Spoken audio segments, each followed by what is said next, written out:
Mister John, हमारा परिवार तो बहुत अच्छा चल रहा था, लेकिन कुछ दिन पहले मेरे 12 साल के बेटे को कैंसर हो गया। देखा, मैं क्या कहने की कोशिश कर रहा हूँ, लेकिन तुम्हारी आत्मा वह इसे पकड़ सकती थी। जब तुम अन्य भाषा में प्रार्थना करना शुरू करते हो, तुम्हारी आत्मा उन बातों को पकड़ लेती है जो तुम्हारा प्राकृतिक मनुष्य नहीं जानता। अगर परमेश्वर चाहता है कि वह तुम्हें बढ़ाए, तो वह तुम्हारी अन्य भाषा बढ़ाएगा। देखो, जब जब परमेश्वर किसी मनुष्य को बढ़ाना चाहता है, वह उसकी आत्मिक जगत में शब्द भंडार या बोलने की अन्य भाषा बढ़ा देता है। तुम जानते हो, अन्य भाषा हमें परमेश्वर की अलग अलग योजनाओं और उद्देश्यों तक पहुंच देती है।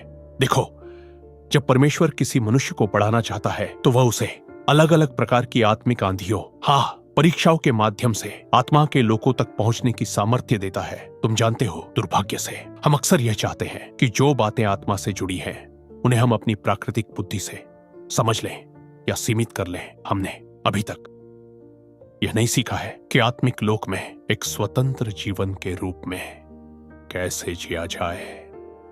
उदाहरण के लिए, हमारी सारी चेतना ज्यादातर प्राकृतिक चीजों में ही बंधी रहती है। हमारी खुशी, आनंद, उत्साह, सब कुछ हमें प्राकृतिक लगता है, लेकिन हमने अभी तक यह नहीं सीखा है कि अपने अदृश्य आत्मा की गहराइयों को कैसे जिया जाए। हमने यह नहीं सीखा है कि उस अदृश्य जीवन को कैसे अनुभव किया जाए जो इस भौतिक जीवन से परे है।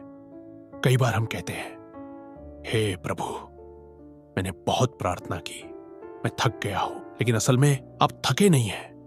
ऐसा इसलिए लगता है क्योंकि आपकी आत्मा बढ़ गई है और उसकी आध्यात्मिक गहराई का भार आपके शरीर पर महसूस होता है। यह थकावट नहीं है, यह आपके आध्यात्मिक स्तर के बढ़ने का संकेत है।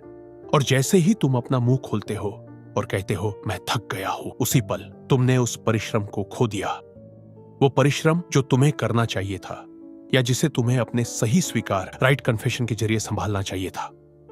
बाइबल कहती है, अपने विश्राम में प्रवेश करने के लिए परिश्रम करो। कोई भी व्यक्ति आध्यात्मिक विश्राम में नहीं पहुंच सकता, मानसिक विश्राम में नहीं पहुंच सकता, शारीरिक विश्राम में भी नहीं पहुंच सकता, जब तक कि वह पहले मेहनत न करे। मानसिक रूप से मेहनत, आध्यात्मिक रूप से मेहनत, शारीरिक रूप से मेहनत, हर दिशा में, और वो भी शास्त्रों की सीमाओं के भीतर। मनुष्य को मरना नहीं चाहिए जब तक कि एक ऐसी पीढ़ी न उठ खड़ी हो जो भाषाओं के संसार, रेल्म्स ऑफ टंग्स में प्रवेश करे, जो आत्मा के रहस्यों को पकड़ ले, जो अमरता, इमोर्टैलिटी के प्रकट होने को इस पीढ़ी में ले आए।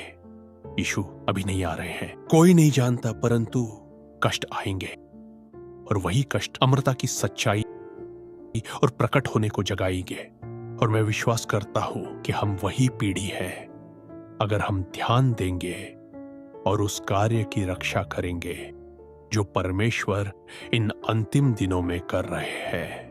और यह कहा गया है, मृत्यु और जीवन जीभ की शक्ति में है, और जो इसे प्रेम करते हैं वे उसके फल को खाएंगे। तो अब जीवन और मृत्यु जीभ की शक्ति में है। इसका मतलब है कि जीभ का एक बहुत बड़ा रोल है। जीभ बहुत महत्वपूर्ण है हमारे रोजमर्रा के अनुभवों में, हमारे जीवन में। असल में तुम्हारी जीभ ही यह तय कर सकती है कि तुम्हारा जीवन कैसा होगा। तुम्हारी जीभ तुम्हारी मृत्यु या जीवन दोनों बना सकती है। जो कुछ तुम आज कर रहे हो वह तुम्हारी जीभ का परिणाम है। तुम्हारा भविष्य तुम्हारी जीभ का परिणाम है। तुम्हारे सारे घटनाएं, तुम्हारे सारे अनुभव जो आज हैं और जो आने वाले हैं, सब उसी के परिणाम हैं जो तुमने कहा है। और जो बातें तुमने कही थी वे आज सच हो चुकी हैं। वो अन्य भाषाई अज्ञात बोलियां जो तुम्हारे भीतर से निकलती है। कई बार जब हम भाषाओं, टंग्स की बात करते हैं, तो सबसे पहले हमारे मन में आता है, ओह मेरी जीभ, मेरी मातृभाषा, या वो भाषाएं जो तुम इंसानी रूप में बोल सकते हो। नहीं, समझो ये बात, मानव भाषा जीभ का बस एक हिस्सा है। असल में ये उन भाषाओं की सूची में सबसे नीचे है।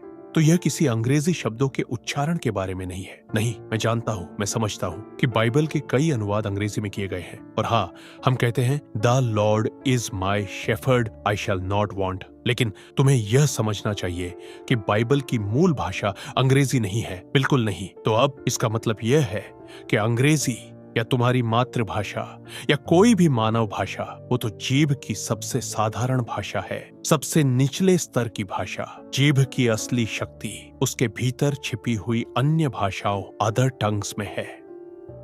तुम्हारी जीभ से और भी भाषाएं जुड़ी हुई हैं, ऐसी भाषाएं जिन्हें हमने अब तक छुआ भी नहीं है। जीभ के पास पहुंच है और गहरी भाषाओं तक, और गहरे स्वर, साउंड्स तक जो तुम्हारे पूरे जीवन काल में तुमने कभी बोले ही नहीं। इस बात को समझो, क्योंकि जीभ हमें असीम ध्वनियों के लोकों, रियलम्स ऑफ साउंड तक पहुंच देती है।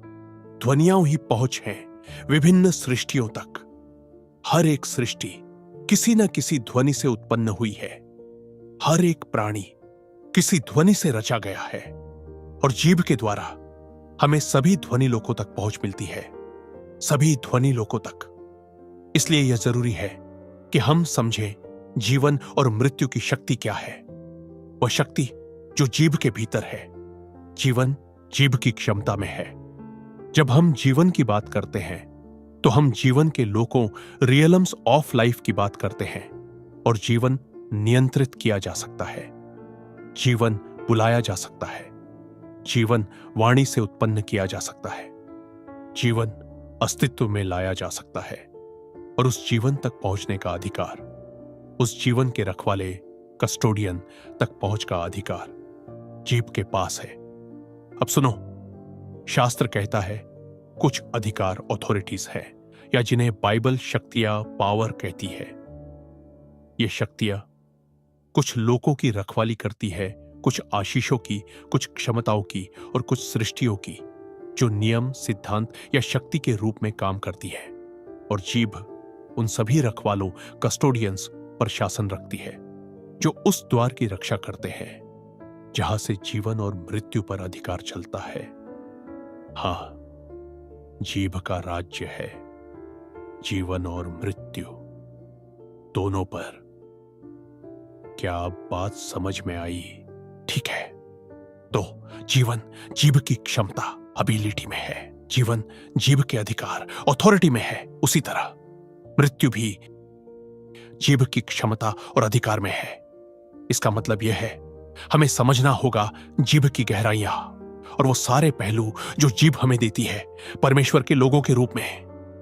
सिर्फ इतना कहना काफी नहीं है कि ओह, मैं भाषाओं में बोल सकता हूं। ठीक है, तुम कहते हो मैं भाषाओं में बोलता हूं, लेकिन इसका मतलब क्या है? कभी कभी हम किसी विशेष भाषा को समझना चाहते हैं, लेकिन हम भूल जाते हैं वो तो तुम्हारी मातृभाषा है। जब तुम उसे बोलते हो, वो तुम्हारे प्राकृतिक मनुष्य को पोषण देती है, वो तुम्हें दिशा देती है, वो तुम्हारे प्राकृतिक अस्तित्व को मार्गदर्शन देती है। लेकिन एक आत्मा की भाषा, टंग ऑफ द स्पिरिट भी है। एक आत्मा की जीभ, एक आत्मा की आत्मा से बात करने वाली भाषा, एक आत्मा की भाषा, एक आत्मा की जीभ और एक प्राण की जीभ, टंग ऑफ द सोल भी है। और हां, अन्य सृष्टियों की भाषाएं भी हैं, अधिकार की भाषाएं, ऐसी भाषाएं जो तुम्हारी आत्मा को ऊंचा उठाती है, जो तुम्हारे विश्वास को बढ़ाती है, जो तुम्हारे जीवन के विभिन्न पहलुओं को समृद्ध करती है। और ये सब तुम्हारी प्राकृतिक चेतना के बिना, क्योंकि ध्यान रखो, 90% समय जब हम विविध भाषाओं, डाइवर्स टंग्स में बोलते हैं, तो हमें किसी प्राकृतिक समझ की अपेक्षा नहीं करनी चाहिए। कृपया इसे अपने पीछे छोड़ दो, इसे अपने मन से निकाल दो। क्या तुम परमेश्वर के सेवक हो तो इसे पीछे रखो। जब तुम आत्मा की भाषा बोलते हो तो तुम्हारी आत्मा सक्रिय, एक्टिवली इन्वॉल्व्ड होती है, क्योंकि आत्मा की वास्तविकताएं, आत्मा की सच्चाइयां प्राण की सच्चाइयों से अलग होती है, और प्राण की सच्चाइयां शरीर की सच्चाइयों से अलग होती है। प्राकृतिक मनुष्य की जीभ तुम्हें प्राकृतिक बातों की समझ देती है, आत्मा की जीभ तुम्हें आत्मिक बातों की समझ देती है और प्राण की जीभ तुम्हें प्राण की बातों की समझ देती है। वो तुम्हारे प्राण को पोषण देती है। समस्या यह है कि हम हर बात को प्राकृतिक समझ में लाना चाहते हैं। हम चाहते हैं कि सब कुछ सार्थक लगे, लेकिन सोचो 90% समय तुम्हें यह भी नहीं पता होता कि अगले 2 दिनों में क्या होने वाला है।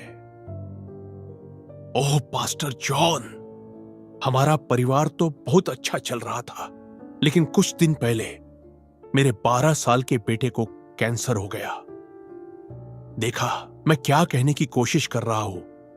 किसी ने तुम्हें पहले से नहीं बताया था कि आने वाले वर्षों में तुम्हारे बेटे को कैंसर होगा।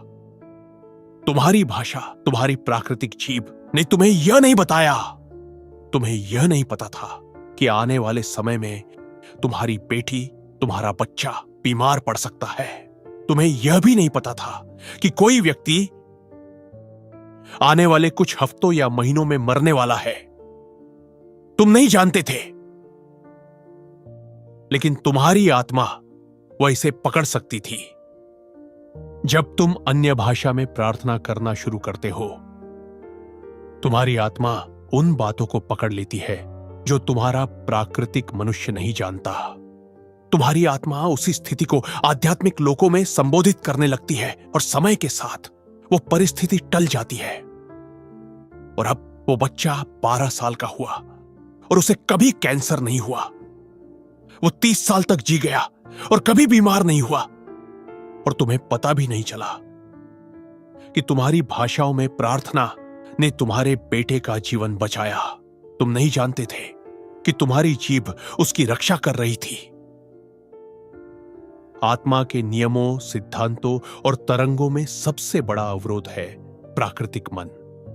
मन का नवीनीकरण एक प्रकार की आध्यात्मिक यात्रा है, एक प्रकार की सुरक्षा और मुक्ति है। प्राकृतिक सोच से, प्राकृतिक विचारधाराओं से, प्राकृतिक दार्शनिक सीमाओं से, और यह हमें ले जाता है आध्यात्मिक समझ, स्पिरिचुअल अंडरस्टैंडिंग की ओर। अब सुनो, आध्यात्मिक बातों को समझने का और प्राकृतिक सोच से ऊपर उठने का सिर्फ एक ही तरीका है, शास्त्रों को पढ़ना। क्योंकि जब तुम भाषाओं में प्रार्थना करते हो, तुम्हारा मन उसे नहीं समझता, लेकिन तुम्हारी आत्मा सक्रिय रहती है।